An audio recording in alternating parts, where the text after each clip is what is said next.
Hello guys, good morning. Hello mga kaulol. First of all, I would like to thank God kay gitagaan ako sa another day para obrahon ang akong mission. So, nagpertahan. Hindi kuya da magwas siya. Hindi na kamo sige ko flat kami magwas da. Paira-ira ko lang sa inyo. Oh, ang una kong ginhimo is ang suga ay nangita baso kag magmumog after kumumog nag-inom ko tubig kag nagilamos. So shout out na gali kay TJ nga nag-request ka voice over linti hindi kuya ang ayan sini si Kano pagid Kano are na yung imo nga gina-request. So gin set up ko ang akong kamera di puta way gali kalamay. So naglakat-lakat ko sa dalan. It's already 5:30 in the morning. So sanag na. Padali-dali ko kay hindi malate sa trabaho.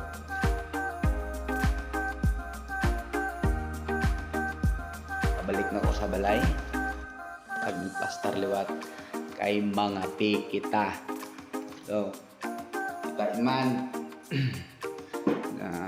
gipadasigan ko ang video kay wala na hindi na kaabot kayo sang akon nga oras kay may gina-estimate ako na oras para makaabot sa akon nga trabaho. So paghigop ko ka akon nga kape, naghigop man dayon ko ka akon nga BP.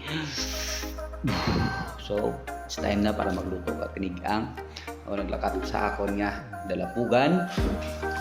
Impiwan kay dirty na masyado ang akon nga dalapugan. So naghaling uling perte kadag ko ang uling poko na ikamartilyo dyan kay para magsya sa kalan kag after sina indagkutan ko na ang African para mag aso-aso na. Sorry nagtiga ko guys kay busog ko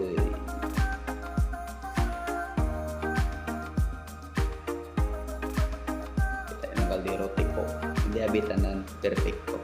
So naghahato yun sa akon ng ulsaran kay malig ari naman gapakuno-kuno duman ko bisan wala sa religon hala silhig. So nakita nyo na gapang ulis perte kita ko nakabuotan ni milog nyo ko guys ha.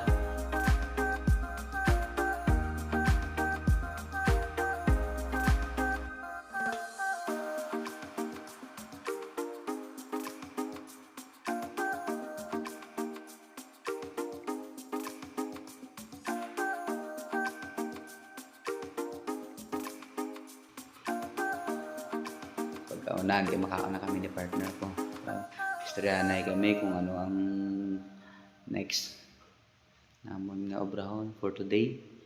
Tapos kinambalan niya ko, I love you. I love you to man. Kiss ko ba, kiss ko ba.